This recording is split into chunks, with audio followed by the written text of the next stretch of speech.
I think we can start, right, Mr. Karthik?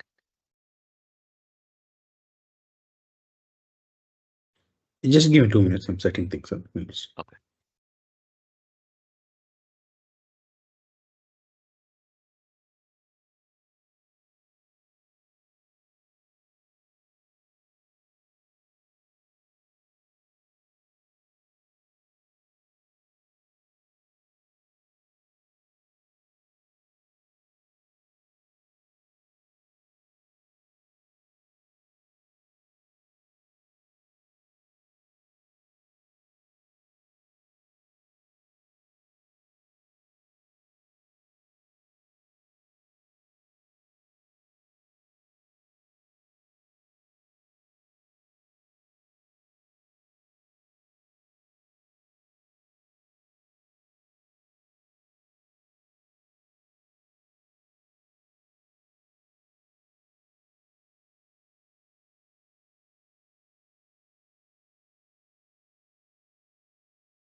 The recording started. No,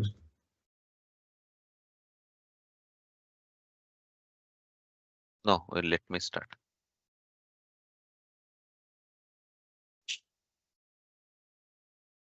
So before we could move forward, any questions from the people who are attending about the previous session, about the course or anything?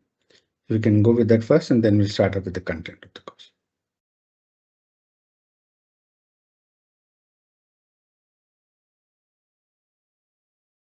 I think after one last week we don't had any classes. Yes. So, So Mr. previous. Karthik, yeah, is it okay if you can give 1 or 2 minutes recap what we have so far covered on our last uh, 5 sessions? Yeah, sure.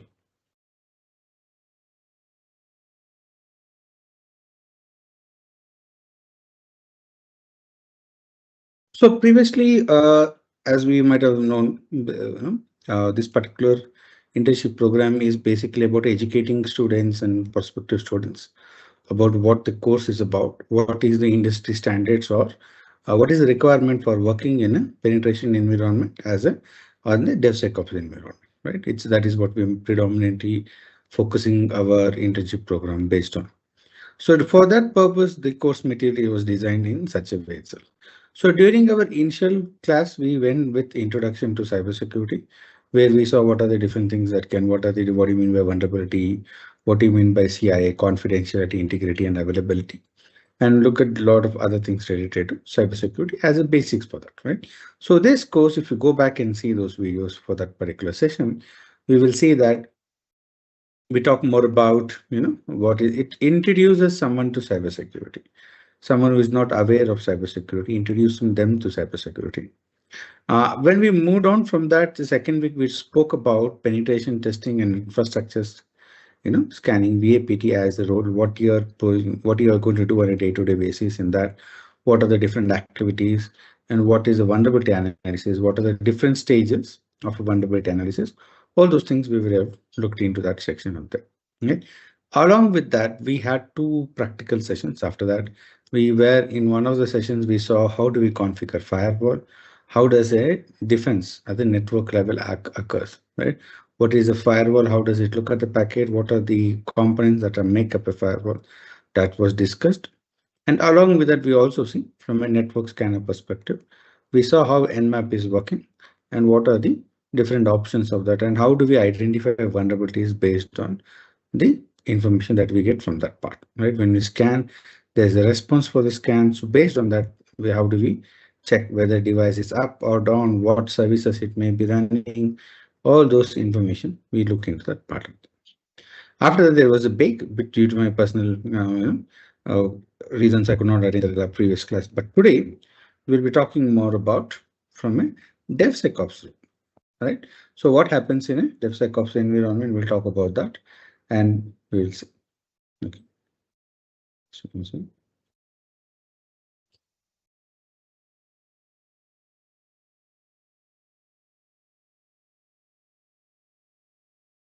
So guys, if you have any questions, doubt regarding classes or these courses or anything related to cybersecurity or job market, before Mr. Karthik jump in, you can ask the question. During the session also you can ask, but it is a good time to ask, right? yes,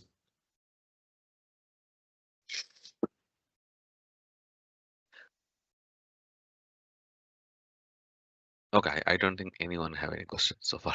sure. Yeah. So now, before we could get into DevSecOps, right? It is important for us to understand what is a DevOps system, because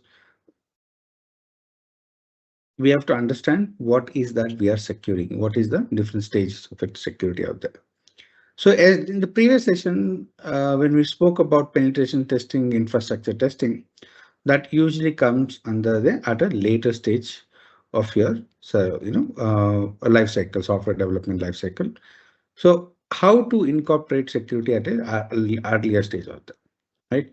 So DevOps can be explained as people working together to convince, build, and deliver secure software at top speed. DevOps practice enables software developers and operations team to accelerate, deliver through automation, collaboration, fast feedback, and iterative improvement. Right.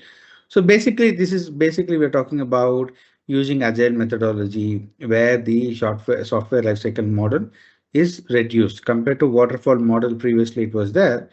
A releasing of a product would take a lot of time, right? 6 to 7 months on an average, 3 months on a very least amount of places. So instead of doing that, they decided to release products at an incremental way, and but the releases were quite often in that situation, right? So now the problem here again comes into is that whenever, right, there are problems, it comes in two folds here, right? So what are the problems here? One is speed versus security, right? Automation vulnerability, lack of security integration, insufficient security skills, cultural shift, technical dip, and insufficient skills as well. That's that, right? One of the main reasons apart from this that comes into play is the skill shortage problem as well, right? So what happened was for every pen tester or ethical hacker that is there was more than developers. In earlier stages, it was around this scenario. For every 10,000 developers, there was only one pen tester. So this 10,000 developers may be working on approximately about 100 products or 70 projects on that, and this one pen tester will not have sufficient time to test all those things. Right now, it has come down. I think probably will come down to for every pen tester there are 200 developers. This is not an official number. I'm just giving a number out there, but still this becomes a bit of an issue, right? There's a lot of skill gap that is there. And second part is that once the application is deployed, right? Once application is deployed, after that penetration testing is done, we will find vulnerabilities in the penetration testing. Now fixing this vulnerability after it has been deployed, the cost is going to go up again. Why? Because this fixes has to be designed again. This have to be coded again. This have to be tested again. Then after that, it can be deployed into production again, right? This entire life cycle is going to cost you more because developers have to work extra hours on that rather than working on features that is required. They have to work on this particular fixes out there. So this becomes an issue. Cost is also a major concern out there. Cost is not only from a development cost perspective. Think about a product delayed is also revenue lost, right? So let's say there's one particular product that people are going to use. Let's say ChatGPT is a paid promotion. That like people have to pay to use a patent product like ChatGPT or some kind of image AI part. Let's say due to a security reason that production that deployment goes to take a week or later, even or by 10 days, let's say. That will actually cost them money because people are not going to buy. They're going to lose that 10 days of revenue. There's a good chance that after 10 days, they would have moved on. Before the 10 days when the product is not there, they would have moved on to a different portal for getting the particular product or a similar product they would move on. So we have to be careful with that components as well, right? So that plays a very important criteria here. Speed versus security, right? DevOps predominantly focuses more on speed, getting the product earlier, doing the life cycle is shortened, so you get it deployed earlier, right? So managing security becomes a bit of an issue, even though you're developing the products earlier, because PT is done at the end of the, it is actually reduces the speed of this, right? Then again, automation of vulnerability checking is a big issue that is going to be a major problem out there. So how do we automate vulnerability scanning and things can be done in a later stage or not? That becomes an issue. Lack of security integration, right? So now when we're talking about pen testing, you see this is in earlier stages of DevOps. It is not integrated with the, it is not integrated with the DevOps part. So it is done separately. So then again, it affects the DevOps automation pipeline and this kind of an activity. So again, that is one thing. Second part is another point is insufficient security skill. This still is a major issue. There are a lot of security engineers out there who don't have the sufficient skill set. There are a lot of developers out there who want to build that skill set out there, and it is not there, right? It is quite difficult for a lot of organizations to hold on to quality security engineers because there's always someone else who is paying extra, right? And we have faced similar issue in my organization. I would have spent about a week's days, 10 days working with a candidate, interviewing him for a couple of things, and then we offer him extra package, and then he'll agree with that. And before he could join in a month's time, which usually the notice period about 90 days for the company, he would have moved on to someone else because someone else offered a better package for that. Right? It affects, right? On an average, we're looking at if there is an open position, let's say someone is there in security or we want to fill someone in security, it is taking somewhere between 4 months to 6 months to fill that position. Right? A lot of time that position that get filled by training an internal employee into that role. So that will be much more faster. Right? And cultural shift is also there. Lot of problems what we see when we are looking at cybersecurity, we're looking at features like that. When we're testing, right? Those things, vulnerabilities are introduced out there because developers are not following a certain set of actions. That is not culturally, security is not culturally included in their day-to-day approach, right? So it is an afterthought that should not be there. So they should take up security on a day-to-day activity right from design phase and doing all that part, right? Again, technical depth is not there, right? So that is because even though people are working in security, they don't have enough knowledge to focus on, right? So what is required? They may be so good, they may have knowledge about security, but not to the knowledge they can secure the application with them, right? That becomes a major problem, right? So how do we overcome this scenario? There are multiple things we can do. One is shift left approach, security as a code, right? Continuous integration and training and awareness. These are multiple steps that we can do to overcome this situation. So in shift left is incorporate security from the earlier stages of development life cycle. That's reducing chances of late stage vulnerabilities. Code security as a code, implement security measure as part of the code itself, enabling automatic enforcement of security policies, right? Continuous security, integrate security into monitoring and testing into DevOps environment pipeline. That is going to be another factor into that process as well, right? And training and awareness, properly training the employees to overcome the drawbacks that what is the skill gap is there in cybersecurity. We need to overcome those things as well, right? So let's look at from a shift left approach, what exactly is that part, right?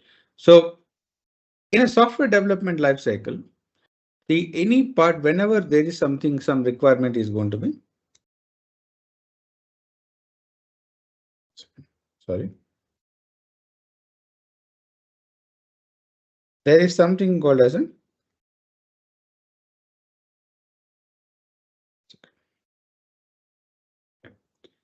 the client will give you a set of requirements out here, right? Once that requirement is given out there, let's say for a website, before they first they have to design out there. So design, it will come, let's say how many pages you're going to have. You're going to have a login page. If the login failed, it will show a failed login page or message that is going to be displayed here. Once the login board, then you will going to be taken to a dashboard. Then after dashboard, you can look at your profile information where it will tell the users information out there. Or if you want to view some other information, there's one more page that actually goes up there, right? If you see even in your mobile, as soon as you log in, there are different things that can be out there. That is the flow. So that is predominantly from the design phase itself, where it will talk about from a functionality perspective, where the coding has not started at, right? From there, it will move on to the coding phase. Once that functionality design is complete, the developers will write code for that. Yeah. Right. And then again, once the code is done, they're going to test that the code is working properly. Then they're going to deploy that code. And finally, this is a security testing of that. This is before, this is before DevSecOps, right? So what we need to do is that instead of having security in the last, we want to bring security in an earlier stage itself. We want to bring security to an earlier stage itself. So how we are going to how do we overcome this kind of a situation? So here is what we saw earlier, right? So in the design phase itself, your engineers like the DevSecOps engineers or security engineers are going to sit with the development team. You remember when we talk about pen testing, the security engineers will part of secure pen testing team out there. So they know what are the possible vulnerabilities that could arrive out there, right?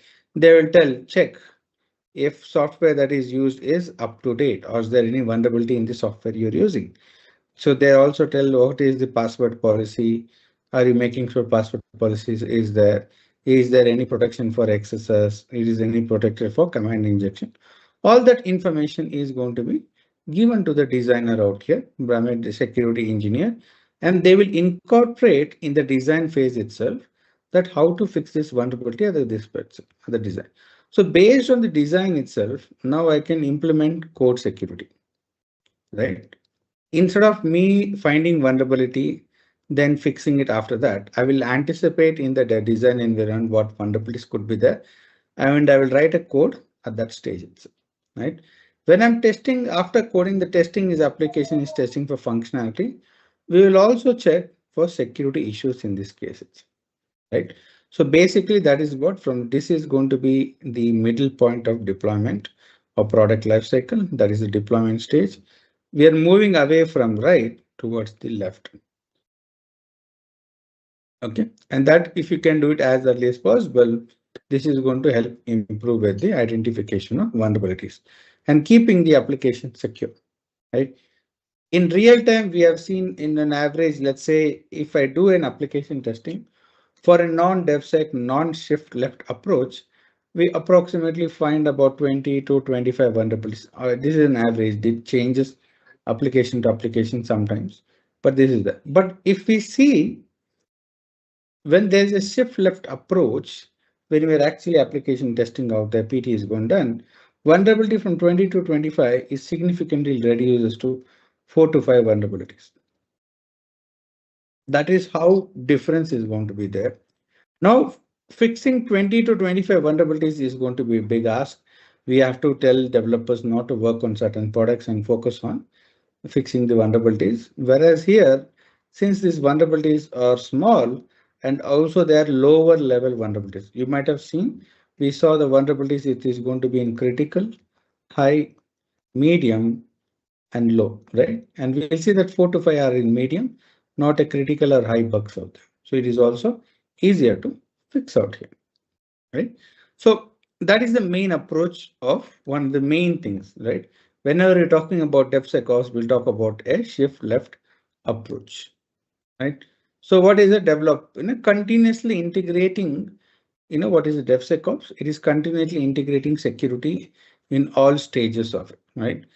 That is very much important, right? In traditionally emphasize on collaboration between developers and operations. In DevSecOps, it added security mix, creating a seamless integration between system reliance reliability. This shift left in security ensures that security is considered from the beginning of the software lifecycle rather than and being an afterthought, right?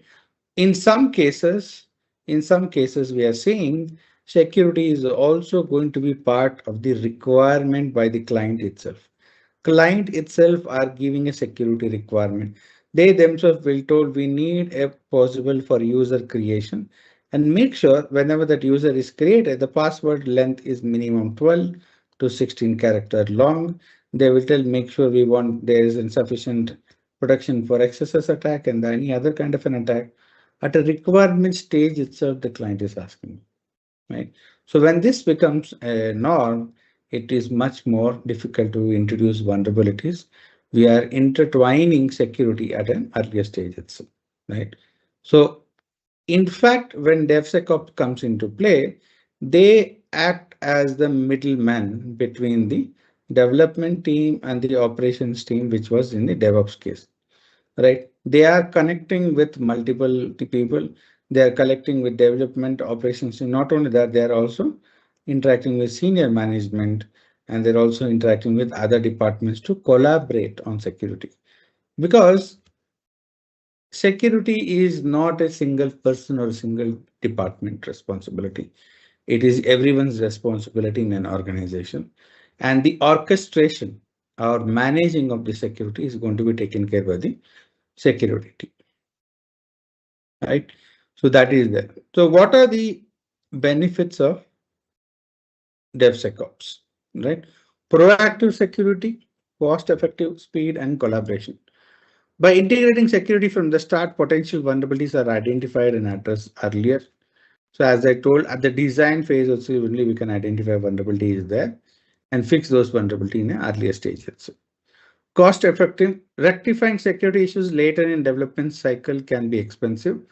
DevSecOps mitigate this cost, right? Once, because every time it goes back, think about when you incorporate security at the design phase itself, right? This was in what do you mean? A research was conducted how it is going to cost security perspective, right? If you identify a vulnerability at the design phase itself, it will roughly cost about $5 because from day point one, you are going to write the code in a secure way, right? If you identify a vulnerability in coding, it's going to cost around $500. If it cost in deployment mode, right, it will cost over $5,000. Post deployment, right? That is going to be a big impact. Why this can be depending on the vulnerability, this could go in millions also, right? So I think one of the companies which was doing Equifax, I think so, which was doing credit, social security number, credit checking, and everything.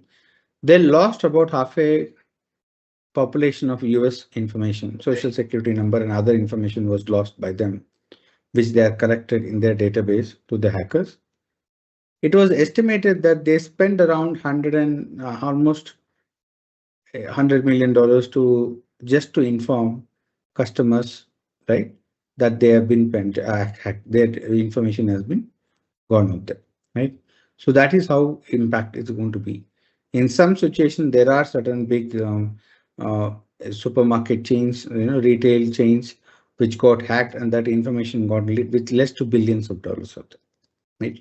What something could have been fixed by implementing security at the design phase itself, where it will cost years, it could take up, snowball into a very big amount. The reason why it goes up in every stage is that once I find a vulnerability in code, it always has to go back to the design phase. It means there's already a set structure out here for your application. Now I have to make changes to this set structure and then add new into that. It will add more time to that. So since the developers are paid by the hour, and this is how what we're thinking of that, right? So when you come back and go back and it has to spend again, then the coder has to recode the code, it will increase. When it goes to deployment, again, it has to go to completely other thing, right? If this one set of the problem is there, entire application affected, and I have to go to each and every part of the application and make changes, it is going to take time. That is very, very important for us that we don't go in this particular sense, right? Speed. So it is also DevSecOps can expedite delivery timeline by catching and correctly securing early issues, right? So now I'll just give you an example out there. I was working for a very particular, Middle Eastern bank. They had a particular app for their iPad, and this app was used by managers. Okay, and this is basically for investing, getting investors into invest. So these managers are not small managers. They only reach out to clients who are having $10 million deposit in that particular bank. Okay, right. So make it more easier or make it more a structured approach to getting the investment done. This app was there. So they had a critical bug. We tested that this particular app had a critical vulnerability, something like a critical vulnerability. We told you cannot launch the app. Right. This app got delayed by 10 days. They actually lost a lot of investment because these customers they don't keep that money in the bank, right? They want to always that money to earn. So they keep on investing in that. And because there was a delay, the managers could not reach out to the customers and they had invested money in that part. But if they had brought in security during the design phase itself, right, they wouldn't have this extra 10 days of time and they wouldn't have lost money because of that, right? So it is lot cheaper to cost effective for us to introduce security in earlier stages. In some cases, the client will not use a particular app, right? So let's say there could be some products out there. Let's say if you see, take Gmail as well. Gmail is pen tested by external auditors like EY and things. A lot of companies will ask Jiva, are you being pen tested? Only when they give out the certificate that it has been pen tested and it was found to be safe, they will go and take up Gmail services for their organization. In a similar way, there could be a lot of other products that are there. An organization is used. The client will decline to use it if there is no PT report done out there. So I want to know that if I'm connecting my data to a company, I want to know that my data is safe, right? It is very, very important, right? It is also going to help you speed up that. Collaboration, enhance collaboration between development, operation, security, lead to more resilient software solutions, right? Previously, PT was done as an entirely separate entity. There is no day-to-day interaction. There is no day-to-day interaction, and PT is predominantly once in 3 months that is there on a bare minimum. In some cases, it is an year, every year that is going to be happen out there for 1 week. So in that entire development life cycle, the penetration tester is not involved at all in the situation, right? So this even let's say on day one, a vulnerability is introduced till it get tested, whether it is on third month or end of an year, that vulnerability will be open. If someone hacker gets to know about that, he can identify that vulnerability, he can hack it out, right? That becomes an issue. In DevSecOps, pen testers are regularly interacting, security professionals are regularly interacting with the operations team and the development team and making sure that product is safe. Okay. So here it comes in a very, very different scenarios, right? What are the different tool sets are very, very important. Just a second. Let me have some water.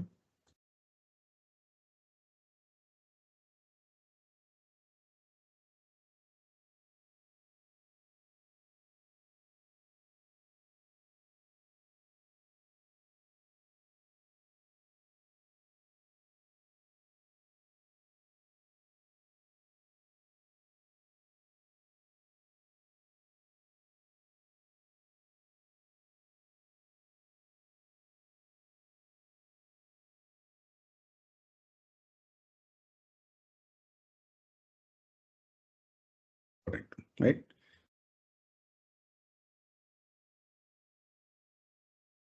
DevOps is predominantly focused on automation, right? When DevOps came into play, automation was big news at that time, right? Just like we're seeing AI at the right moment right now for everything, we're looking to integrate AI. When automation came into play, that is what we wanted, right? We want to include more automation, reducing the human interference in the lifecycle, development lifecycle of them. For security, automation also plays an important role. The main reason is security is not easy, right? Security is not easy. Getting right set of people to work on security is going to be a major problem.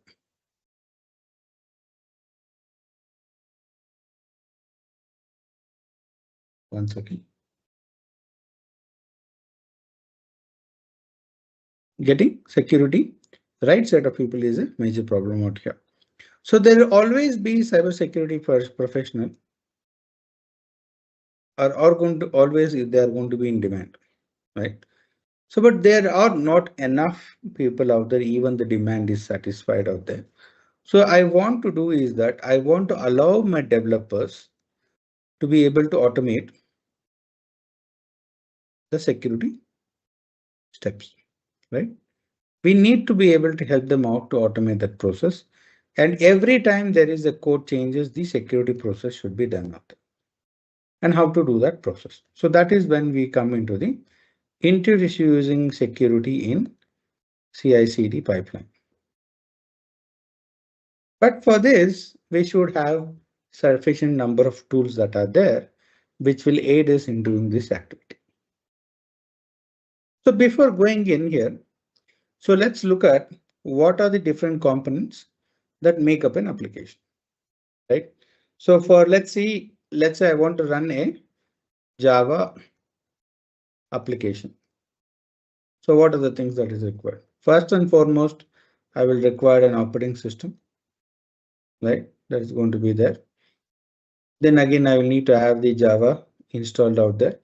In some cases, you may be installing other software along with that as well, right? And once you have the environment set up out there, you are supposed to code that environment that is there. And after that, let's say you are running the environment in a container basis, like then you need Docker. Docker needs to be installed and you're going to create an image using the Docker author. So the code is going to be deployed in this Docker image.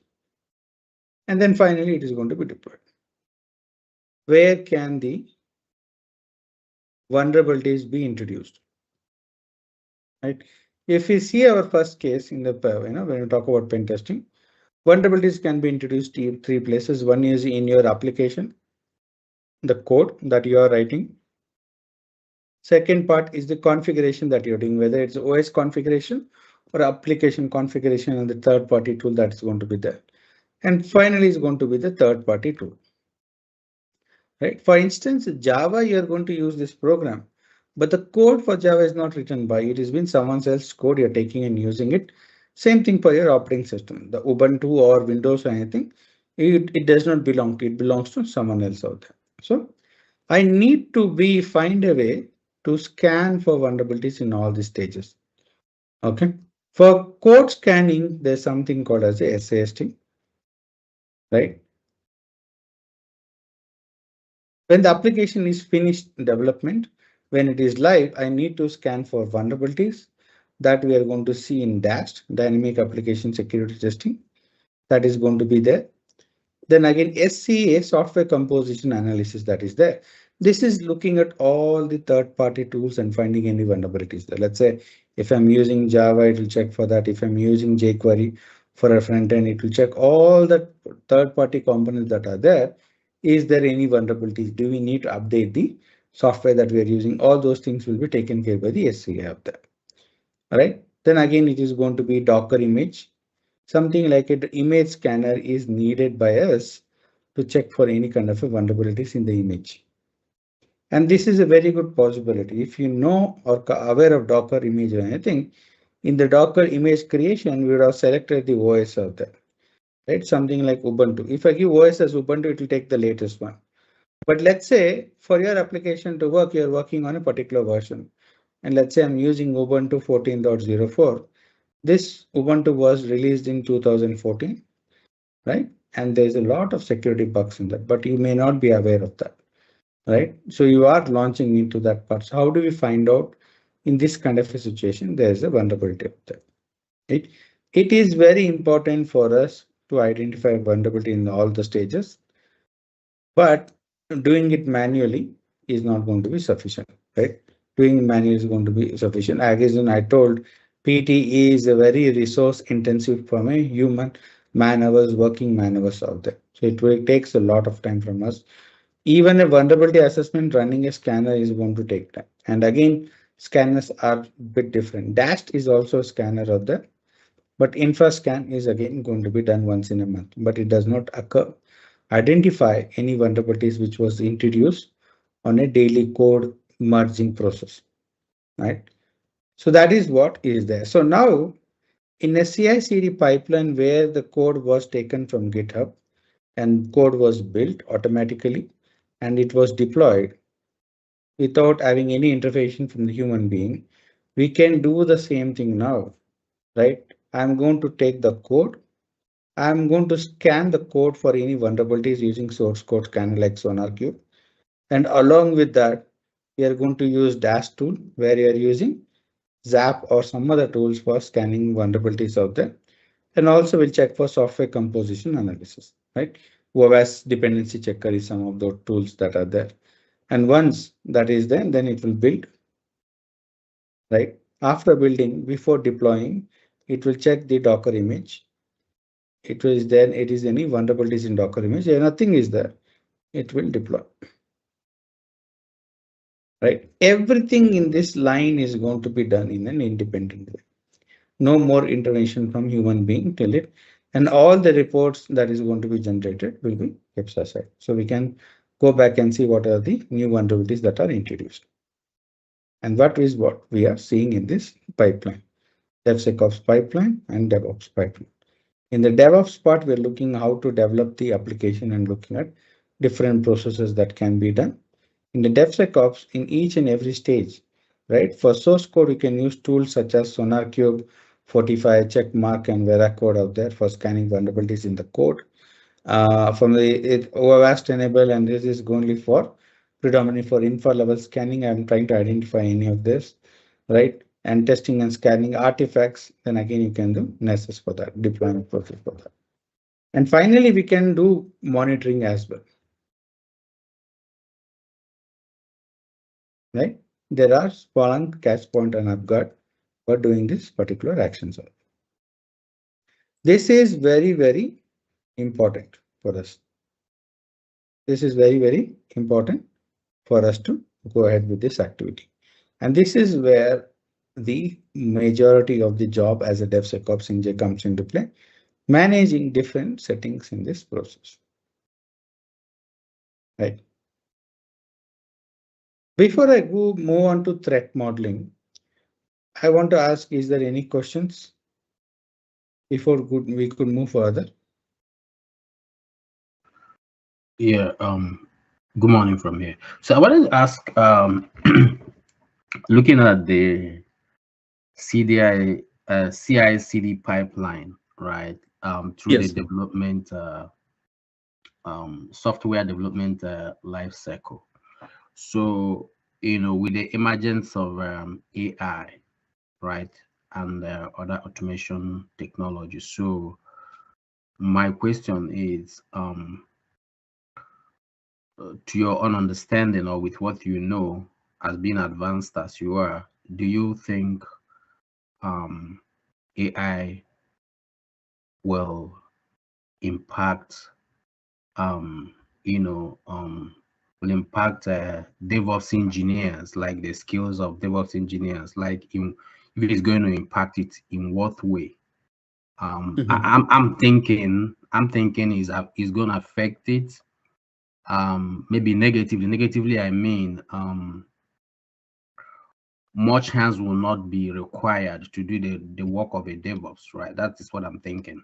So I don't know if you have any clarification on that, because for example, in some of my school projects, right, I don't go about writing code. So I use some AI to be able to solve such problems. So in terms of developing an application, do you think, or do you not think that AI can be leveraged to do that? But then if it's used to leverage on that, so if you now look at the iteration process, where you when you pick the code, that's the design, code, test, and deploy. So don't you think this chain will be broken? No, is what I don't.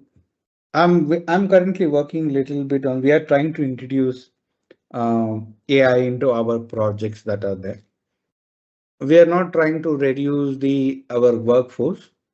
Probably in some situations, we are actually trying to add more people into that part, right? The main reason is the cost of product or software development is going to drop significantly because AI is going to be introduced, right? One of the reasons a lot of applications don't get updated or new features is not added to a product when a client or a company requires is that it is going to cost them to add more product into that part, Mhm. right? Because it is very expensive. When we are bringing AI, it is actually going to enable the user developer to do a better coding practice out there, right? What we are talking about, AI is going to take away developers job and everything. If you go back couple of years back when DevOps came into play, right? DevOps is developed to a place what we are seeing right now is because automation is a bigger part of its success. Without automation, you don't, think about in a previous scenarios, Mhm. every day there would be one person who's going to manually take the code, build that project, then push it in the production or testing environment or anything. There'll be multiple people doing out there. When DevOps CI/CD pipeline came up, that entire 2 or 3 jobs is wiped out, right? But what it made happen was it made the project better. It costed a lot less, not only from a salary perspective, it meant that cost of managing a project also goes down. So when that happens, the client is having a set budget for the IT expenditure that is going to be there. They are going to add more products into that part, right? Similarly, I feel AI is, yes, there is going to be reduction in jobs, but I don't think so. It is not as much as anticipated. We'll be looking at more product. Even smaller businesses will be able to afford a complex software architecture. It becomes much more time, right? And same thing about AI is that think about there are two people out there, right? And a beggar is having a stick and a warrior is having a sword. If we exchange, if we exchange and give the stick to a fighter or a warrior and the beggar is going to be handed over a sword and both of them fight in that way, who is going to win, right? Even though the warrior is having a stick and a beggar is having that, warrior is always going to win because the skill set of the warrior is at another level and he will know how to use whatever at his disposal to his advantage, right? So AI is going to enable you to be a better programmer, better developer, better operations engineer, better at running the services out there. Okay, so understanding AI, it is going to be very important for us. Okay, the Mhm. more earlier you start adapting, it's not that you have to adapt AI tomorrow in your job. Start referring what's happening out there. Start attending classes, how it can be used, how can I use AI to make my work better. Mhm. And literally, I will tell you, there was one product that was need to be, we need to give a proof of concept for a client and all the developers are busy. We went with an AI component of that. For us, it gave us a brief into that part using the AI in about 40 minutes time, right? Someone was able to write a prompt and we got the code within the user interface and everything out there. And we were able to demonstrate, right? Now the client is considering that product to be launched. So now it becomes much more. Right? Think about a lot of times, let's say you want to start a company, right? As a development services you want to give. Previously, you need to hire a lot of people to start your own organization, and that would be a big risk for you. So you'll tell, okay, let me save up enough. No, probably you can run with 2 or 3 people a very good, services company as well. So it is going to enable you. It is not going to, as we think, right? People who are competent enough, capable enough engineers will be successful, and in fact, they'll be more successful at doing their job better, is what I feel.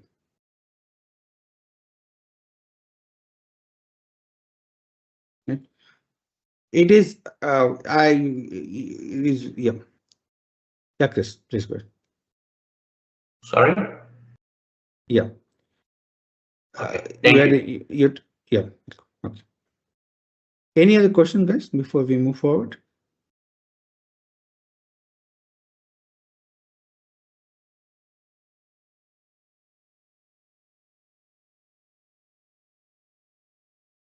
Okay.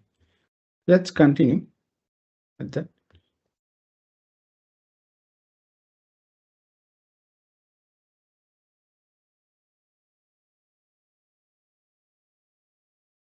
It probably in the next cycle or a few other cycles, we'll try to incorporate more AI into see how it is going to be there. But again, in AI also, just like we are identifying the what are the tools that is relevant here, we have to look at tools in AI. Different AIs perform different kind of an activities out there. That also comes into play. Choosing the right AI to do your activity. Pen testing and cybersecurity is one of those places where we will see AI integration at a later stage. There's a lot of work happening in pen testing, cybersecurity. The major reason why we will see a little bit of delayed, uh, integration of AI into cybersecurity cycle is that related to the ethical part of it, right? Because here we're talking about breaching organization, leaking data, fixing bugs and everything. It is a bit more sensitive, right? We cannot let a machine decide what is needed, how to go ahead with that part and things like that, right? For a simple example, let's say there's an application we are testing. We identify a security vulnerability out there. And then we know that what vulnerability can be exploited further into do an organization level hack. That application can open the door to a much more bigger attack in the organization. In those situations, we take in a conscious decision. Let's reach out to the management, client management, and tell them, and do they want us to go further with the attack place and things like that, right? So that is a conscious decision where I am making. Will AI do that, stop the attack out there and wait for someone to respond? Or it is going to take a decision to go further and do an attack? In some cases, we'll see that we will stumble upon to a production environment when we are hacking in that or pen testing that. There's a lot more caution taken care by us that we should not introduce any new vulnerabilities into that or any kind of impact. Can you look into that part from an AI perspective? Okay, so that is that we have to look into that. So let's move on. So we'll talk about threat modeling. Okay, threat modeling is a family of activities for improving security by identifying threats and defining countermeasures to prevent or mitigate the effects of threat to the system. A threat is a potential or actual undesirable event that may be malicious or incidental. Threat modeling is planned activity for identifying and assessing application threats and vulnerabilities. All right. So now, to understand a particular pattern, what exactly is happening out here, let's assume there is you will see a lot of Hollywood movies, right, about prison break and things and everything. You will see that there are different types of prisoners are put in a separate compounds, and again this is going to have the compound is going to be fenced out there. There may be multiple layers of security out here. and they might be having a CCTV coverage, and there's a guards that are there to check out that who is there and everything. How do they know where to do what activity, where exactly to place the CCTV camera, where exactly to have a guard out here and doing all those activities, right? So for this, before we could build this prison and do all the security, safety precautions out there, there may be a bunch of people who are sitting in a table in a room having a discussion. They will think about possible ways prisoner can break out, right, in out of the prison. And then based on what are the points they're looking at, they will put relevant for that. So if that the wall is of very short height, they'll see that people will be able to jump over it or find some other way to cross that. So they'll tell, okay, having a wall at this particular size is important, because we cannot have an infinite high wall because it is going to cost them. So every feet a wall goes high, the cost is going to be a lot more higher, because the entire compound, all these has to be done on that, right? So they have to come up with an optimal place for that. What is the optimal height where it will make it very difficult for 99.9% of prisoners to break out. All those things has to be taken care. Where they could jump, where is the blind spot out there. In those situations, they'll put cameras and things like that. All those things has to be done. So this process of sitting down and looking at the design and looking out where there could be any problems in cybersecurity is called threat modeling, right? I'm going to look at an application. As an hacker, I will know, right, where are the things I can hack into that path. Looking at a simple application, I can tell, okay, if it is a login page is there, I will tell I can do brute force, I can do SQL injection, there I can do rate limiting out there. If there is a password complexity is not there, there's something I can do. If there's an OTP, I know how to bypass OTP. Multi-factor authentication can be compromised. I will have a list of things that could be done out there, right? And now, if I know that, if I can tell developer while designing an application itself, while writing the code itself, make sure there is a security mechanism for brute force, right? There's a security mechanism for OTP bypassing out there, right? Make sure there's a security mechanism for capture, right? You will see a lot of times nowadays when you enter forgot password or anything, there's a captcha out there. Why? Because we were able to do a brute forcing and send a large request that forgot password link to the server, making it, for example, I'll give an example for threat model, how it is going to be there. Let's say there is a forgot password page where you have to put is here, you put your email here, and then you click on submit. What this application, this request goes to your application server, and this application server will connect to your mail, right? It will send a link. That is the reset link is going to be sent out there. So as a hacker, what I will do is that I'll capture the request that is going out here, and I will replay the same request, let's say 100,000 times to the server. So every time this is a legitimate request, there is no authentication required or anything. You are going to put an email and they are going to push it out. If I send all 100,000 requests to the server is thinking, okay, this user has, because server does not know that request number 1 and request number 2 are related. It is going to always think there are two different requests, and all these different 100,000 requests are going to be thought as a different request. And for all the 100,000 requests, it will generate a reset link and send it to the email that is specified in the request. In this case, let's say this is my email ID, karthik@gmail.com. Okay. The server would have pushed 100,000 mails to my mail ID. Right. And it will actually, even though this application is not compromised, the user his mail ID will be filled and he will have to probably lose all the mails because of that.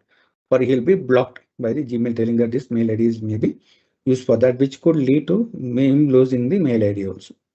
Right? A lot of things could happen. So what we will do here is that as a DevSecOps engineer, we'll come here and we'll tell the developer, make sure there is a background check in the server that is happening here. If an application or a user is getting forgot password link, he can only request forgot password link 5 times in a day. Any more request apart from that, this request will be dropped, meaning that will not be processed, and the maximum number of reset links I can receive in my email per day is 5. Anything more than that, you have to wait for 24 hours and do that part. That is the process of that. At the same time, if there is one more design, is that if I'm getting, let's say, if the request from a particular IP, your client, your browser will have an IP address.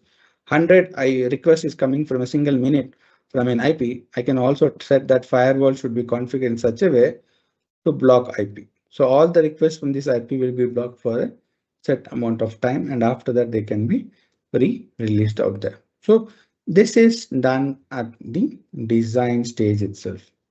I am giving them instructions what has to be included in the code. This is at the development stage and this is at the operation stage. Right, telling the operations to configure the firewall in such a way. This is how it's going to happen. So that is what threat modeling is basically about in a nutshell, where I'm going to the designers and operations team telling them, how do we make it secure? We'll identify the application that's going to be there, right? So usually what is going to happen, the requirements are going to be divided in a 6 months time, let's say. Every 15 days, there's going to be a new requirement pushed. So probably there are going to be 12 different requirement cycle. So that the DevSecOps engineer will sit with the development team 12 times in a 6 months period. And he's going to tell them in this, because every time there's a different requirement features. Based on the functionality, he'll tell this is what you're supposed to do. Right? If this particular functionality measure is fixed at that time, when I do the PT part penetration testing, this attack will not work. So I don't have to fix that vulnerability because it is already fixed. Right? So that is how happens in a threat modeling out there. Define security requirements, identify likely threats. As I told, we'll tell these are the threats that is going to be there. And threat assessment. So basically we'll tell which are the chances of getting more out there, right? That particular attack is going to, then we are going to write the mitigation techniques for that. Finally, confirmation of mitigation, right? This is going to happen at the PT level itself. I have told in the design phase, implement it, but whether it's working or not, I will not be aware of it. I will only be aware when you do that part, right? When you do the pen testing, I'll be aware of it. Also, we have to look at is defense in depth. It is a strategy of leveraging multiple security measures to protect an organization assets. Thinking is that is one line of defense is compromised, additional layer exists as a backup to ensure that threats are stopped along the way. It also considers security issues caused by human neglect or behavior.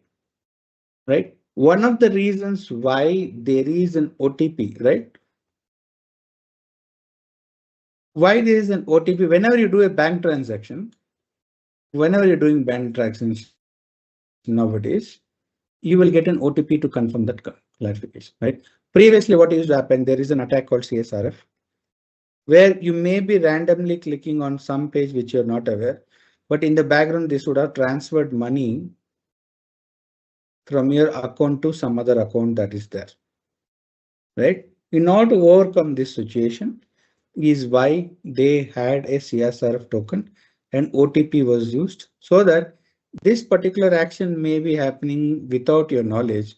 But when you get an OTP on your mobile phone, then you will see, okay, someone is trying to do that. Let me check what is happening out there.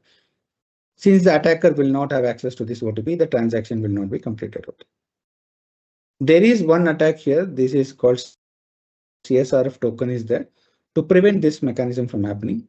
This is solution number 2, right? CSRF token is there, then OTP is there, right? In some cases, I can tell the transaction has to come from a particular device in a geo-lock location, right? So a lot of times you will see that attack is coming from China or some other country out there that you will see. I can tell the request that is going to the bank transfer has to locate in generated in US soil itself. Anything outside the US soil that is going to be there. So now I'm having 3 security measures here for a single attack, right? This is what we'll call as a defense in depth. You may be writing a secure code, right? You may be writing a secure code, but even though the code is secure, I'm still going to place a web application firewall where it will check for any vulnerable in the payloads file before it reaches the application of that. So again, I'm using multiple security measures out there. And we do this on a day-to-day activity also. Every day, let's say you're having something valuable, what you're going to put? You're going to put that in a safe in your bedroom or in place and store it out there. So let's say you're going on a vacation, you put all your gold ornaments in the safe and kept it out there. Just because it is in a safe, no one can capture it. Are you going to open the room door, keep open out there, and the main door in your house that is also open? And let's say if you're there's a gate if you're in that house and you're going to keep the gate open. No, right? Even though this is safe in this field, I'm going to add additional layer of security, locking the cupboard, locking the room, locking the main door, locking the gate. So if someone wants to steal, they have to break all these things and finally come and break this. So you will have sufficient time to call cops and then try to hand over that part, right? And it is also make sure if someone wants to steal your belongings, they'll always find a way to do it, right? If they're motivated enough, they'll always going to do it. But I can make sure 99.9% of the attacks can be prevented. That one attack you cannot define, right? One basic principle about security is nothing is 100% secure. If someone decides to hack you, they'll always find a way to do it, right? Only thing is that we have to reduce that number, that capability. They have to be extremely skilled to be able to do that activity. Right? Secure source code. Source code is major. One more we are talking about here. There are a lot of things that could happen, right? One of the previously what we used to see is that we look at code, we look at Sonar Cube, and it will check whether is there any vulnerability running in the Sonar Cube or anything. If that vulnerability is running, it will display. And a lot of people think that is more than sufficient. But recent times, what we do in pen testing is that we also test their code repositories as well, where it is stored. And one of the organization we saw, they're putting that it is a very big organization. That's a very critical application where they are managing credit, providing credit for, they are having a tie-up with the banks and the clients, they're acting as a middleman to give them credit card or provide them with the loans. The code for that entire application, by mistake, they have in GitHub repository, they have made it public. Luckily, no one has seen it. We went through the logs and everything. Nothing was an issue. But if someone would have, done it, they could have access for that. And unfortunately, they had written some at the server level code background. There was security keys and things for accessing their AWS services also. So it is a way that is there. It was also possible that someone could have pushed a vulnerability into the coding itself, right? So there's a good opportunity. Let's say you're working at a large organization. Someone can come into the organization pretending to be a developer. They'll join the team and they will add a backdoor into the application, right? It's think about Windows operating system, right? Or Microsoft Office. Someone can join who can be a very good developer, and they will come there and they will introduce vulnerability into that so that that can be exploited by any one of the choice. They can sell that vulnerabilities, right? Vulnerability market is huge. If you find a bug, probably you'll get around $100,000 in some situation. If the same vulnerability is handed over for not to the company, for any seller out there who can be using it for whatever the reason they want. They can go up to $1 million also. Right. Check out, there's a series called Zero Day in YouTube that will have an understanding of that. Right. So who is having access to the code is very important. If there are developers, not everyone should be able to push it. Right. Especially when you can push code into the production environment. For testing environment, only certain people will have access to that code. More people will have access to that code. But once that review of that code is done, that has to be merged to an higher level. Then make sure only a few people have access to that code also. Right? Check for code, for any injection attack, it is whether it is there or not. Right? Data exposure. So insensitive can be exposed through code, commit, message, and files. Make sure that informations are not present on them. Don't try to add sensitive data into the code. In some situations, data has happened that during testing phase, the developers during design phase, developer would have hard coded certain username and passwords into the code, and by mistake that would have gone into production. Then anyone would be able to access for that. That becomes very, very important. So code security plays a very important component out here. Right, access control, pull requests, protected branches, security advisors, right? So look at that and automatically keep your dependencies up to date and secure. Right? This is basically again is SCA, software security, software composition analysis. That is where what are the different dependencies that are there, right? That needs to be taken.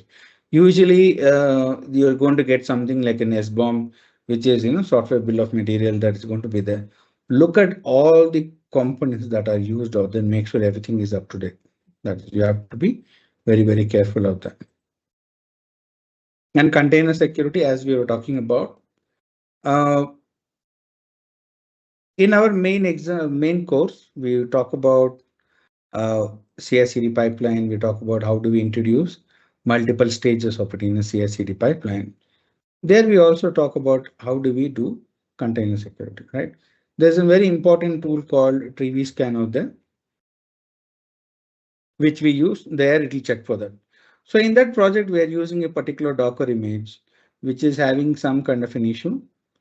Because of that, it will identify when we run the scan, it will tell that the Ubuntu OS or the Tomcat that is used in that particular application is vulnerable. It will give a list of vulnerabilities that are there, not only telling that that particular Docker is having vulnerability, it will give list of CVE details also, right? So again, having containers, it is going to increase more number of places where attack could happen out there. We can build a vulnerable image, runtime terms subjected to attack like hijacking, privilege. So all kind of an attacks that are there, it is going to be affected. In a normal environment, will also be subjected to same attack levels in the container environment is there, right? So in some cases, containers on the same host share the same OS, leading lesser degree of isolation compared to VM. In This is a bit of a difficult attack, but still possible because containers, unlike virtual machines, there's a complete isolation, right? Where there's having its own operating system and everything. Containers, when you look at the heart of it, is basically process isolation that is happening out there. And all the containers are sharing the same operating system that is going to be there. If that container security is not there, it could lead to accessing the information on the host machine. So if I'm able to break out of that isolation, I will have access to the underlying operating system. So when I get underlying operating system and able to hack it, I will have access to the rest of the containers, rest of the confidential data in the entire, that is there. So we have to be careful with that part. All right. So what can be done? How do we overcome container security? Container security is very critical these days. Lot of people are not aware. A lot of people think pen testing is the ultimate security. They are not really understanding DevOps, DevSecOps, shift left approach, right? What they will think is that shift left, they will think once the code goes into testing and before going into production, we'll do pen testing, and they'll think that is shift left. But that is also shift left, but it is not the exact one, right? We have to bring it all the way down to the first step that we are going to take, right? So now they are actually, we are in some situations, we have trained customers, the development team, and some cases clients who are giving requirements, what is required. They're also trained about what are the different vulnerabilities. So when they are coming up with the requirement, they're giving that it's right. So how do we secure? What are the best practices? We have to look into that. Always use trusted image. Don't use the default images that you don't trust, right? Always make sure principle of least privilege is there. Container should run with the least privilege, then they need to run. So one of the main advantage of using a container compared to VM is container is lightweight. Why it is lightweight compared to VM? It only has programs that is required to run that particular component. It does not have anything extra, right? Whereas VM will have a lot of other things. So some of those other things can actually lead to a vulnerability. So that is there, right? That is one advantage, and we have to be further add that to that, right? Further check out is still some components that is going to affect. That is there. Monitor container activity. What is there? What is happening? This is common in all places, whether you're using VM container or a normal application. You always have to check. Monitoring is important. That is one of the major WAF guidelines in current situation. A lot of people are not monitoring. When they get hacked, even after having a lot of security features, they still don't know, right? So that is that. Uh, Regularly update, as I told, make sure you have latest one security patch that you have to do, and limit the access to container based on necessity of the rules. Not everyone should be able to do that. The developer also should not be able to have access to the containers. They can only pull that container and use it, but modification of the container, it should not be in their hands. The operations team and the security team should be able to do it. In some cases, only that particular operations guy who's creating, only he'll have access to that particular GitHub repository, right? You can push code into that part. So that is very critical of that. So in our training course, we are using Trivy as a scanner for our scanning containers out there when we are doing out there, right? Finally, the most important concept here is regular training and awareness security, periodic security audit, right? Human training, a lot of all the vulnerabilities, why the competency of that attack vector is gone significantly high, the impact is going to be high, is because of human intervention. A lot of organizations get hacked because one of the employee clicked on a malicious email. Some of them put a malicious pen drive into the organization. They let someone inside the organization, right? So let's say in recently I was had gone for an audit for a company, and I was waiting for someone to let me in, right? There is no security guard outside, where there is no reception area out there where they'll inform someone out there to, it's a small organization, about 50 to 60 people are there. So there was an entry reception. In the ground floor, I cleared that and I went to the third floor or fourth floor out there. And I'm waiting for someone to let me in, right? I called the person whom I'm supposed to meet. He told, give me 5 minutes, Karthik. I'm in the middle of a meeting. Just wait out there, I'll come. In the meantime, someone came in, they saw I was waiting. So they swiped their own card and let me in, right? For their luck, I am a security person. I'm someone who we trusted. What if there is a malicious actor behaving that is, stuck outside, and someone will buzz him in, right? I continued to do that process. What I did was I went and sat in one place, and that person right next to me saw and she was a bit perplexed who I was. Then I told him that I'm a new employee. I've joined in. I'm waiting for the HR to onboard me on that. And then I told him, in the meantime, can I connect to the organization network Wi-Fi? And that person thought I was a new guy. So there's no tag because of that. I'll be handed the tag end of the day. And he gave me access to the Wi-Fi, right? None of those things should be done, because now I have my laptop, I connected to the office network. A lot of developers are connected to that. My AWS server for that organization is tied up to that organization network. From anywhere else, I cannot connect to that AWS network except that Office network. Now I have access to that network. Right? I'm sitting there, and it will take.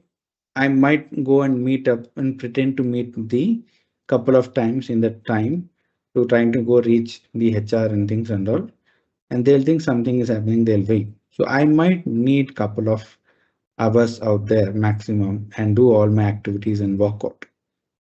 And a lot of cases when you're working out, there is no swiping or anything. Just click a button, it will door will open, you can walk out of it. So for this should not have happened out there. We should have trained that employees that this is the issues that is going to happen, right? So it is important for us to train employees at multiple level, right? When you're talking about non-IT people also should be trained in security for things like allowing someone inside, what is the passport policy and things, all those things. And at a technical level, we'll talk about what are the different breaches, how do you protect your DevSecOps, DevOps environment. All those things are going to be major key role for us. Okay, we need to take all those things and give them training. We have seen when we have regularly pen testing an organization, the organization a lot of times they reach out back to us telling that, we have fixed vulnerabilities in the previous cycle when you tested, and again when you're testing after 6 months, there are new vulnerabilities introduced into that. And we think this is because the developers don't know anything about vulnerabilities, and this is a major problem. That's why the vulnerabilities keep getting introduced whenever they write the code again and again. So we went there and we gave them a 4 days or 5 days of security training, how an hacker thinks, what are the security measures that has to be kept in place. And to our surprise, in the next cycle after that, we found very little vulnerabilities, very little, and not critical ones, very basic, which could not have a huge impact even if exploited. That is important. So that is also a very important thing to, right? So this plays in very important criteria, and that is why the impact of a DevSecOps engineer is going more and more, right? Even smaller organizations are taking up DevOps and they want to implement DevSecOps in their places. The main reason is that their client whom they may be working, they have a DevSecOps environment. Now there's a lot of mismatch the way the process, it is affecting the software being released in a larger cycle of that, right? So they are looking to implement at the earlier stages. So it is going to keep on increasing, right? From 4.4 billion in 2022, it is going to reach to $30 billion market value DevSecOps by 2032, right? I think it is going to be much more than that. The way the rapid is happening out there, and again, by 2032, you will see DevSecOps integrated with AI and making it a much more potent out there, right? So if you're someone who's going to stick with DevOps and not going further with DevSecOps or not introducing AI into your knowledge, it will be a lot difficult, right? It will be a lot difficult to get into the survive in the market out there. Right? The pay scales is also very significant. Security, even though there's a, we are seeing there is, the job market is slow, but we are seeing security is not that slow compared to other, right? The budgeting for security nowadays is a bit more. A lot of companies are introducing, right? A lot of our students, after completing the course, when they go for an interview, one of the questions, right? They usually are interacting when they go directly with the technical managers for the initial round, and final round they're talking with the chief technical officers or information security. In some cases, CEOs are there because they're directly going to be interact with the DevSecOps engineer will directly interact with the top tier management, right? And there, one of the main questions is that can you come on board and help us build a DevSecOps environment? So that is there. right? So because of that, you are adding a lot of value to the organization.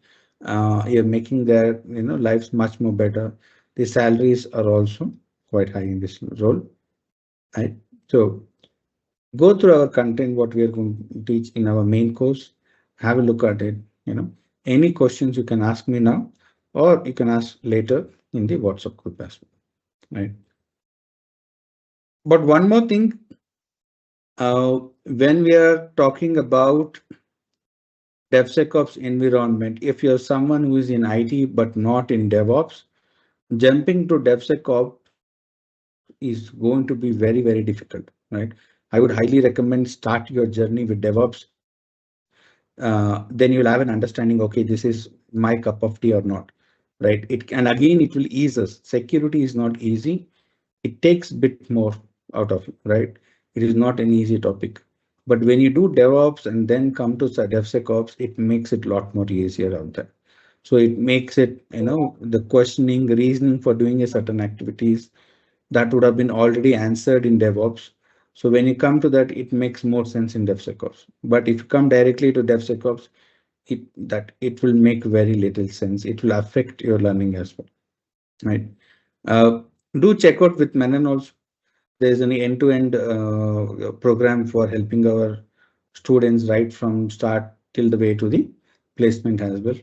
Any questions related to that? Our course or program, placement program, you can ask now. So we'll be happy to talk about it.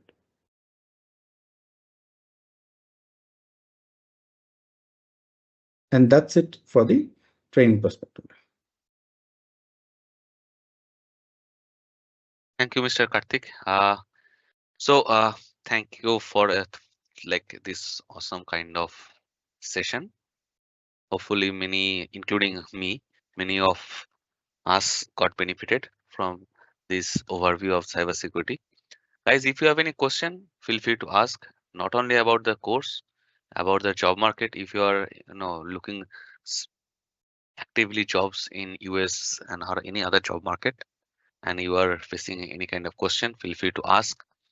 Uh, the things are not quite good in US job, but for not for all the domain. Some of the domain still we do like having requirement every now and this, but their number are a little low. Uh, um, Domain like cybersecurity, DevSecOps, AI, data engineering, DevOps, this is still moving forward and having at least there 4 or 5 requirement every week, new requirements I'm talking about. And but compared to other, yeah, other job market and other job field, it's literally down because of the tariff war and the budget. Uh, One notice, our cybersecurity and DevSecOps job ready training, that is more or less 7 weeks classes, daily 2 hours, Monday to Friday. US evening batch is going to start next Friday. It is a limited seat class, 85% hands-on with live project practice. So is one, if you have a previous idea about IT, it will good for you. You can join. There are no prerequisites for this course, and you will make like m- more than ready after these 7 week classes for particularly 2 job roles, 2 or 3. One is penetration tester, cybersecurity consultant or experts or architect, and the DevSecOps engineer. So if you have any question, doubt, feel free to ask. It is first come, first serve. I think the meeting registration link was live yesterday. So, and it is again limited seat class. Any question?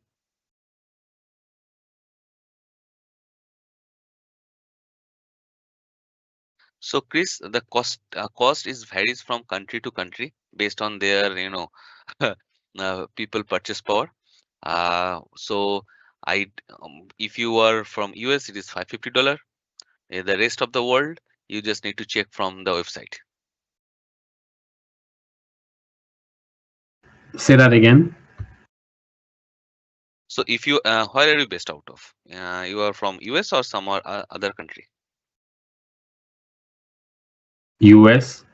Okay, so you because all the prices are IP based, so with different based on their currency. So US is $550. Do you say 550? 150? 550? What do you say? Five. So in the meantime, if you have any questions regarding discussions on DevOps, just now Mr. Karthik has left the meeting room. So unfortunately, any cybersecurity questions cannot be addressed. But anyway, we can do it next weekend. But for DevOps, I'm open to any questions if you have.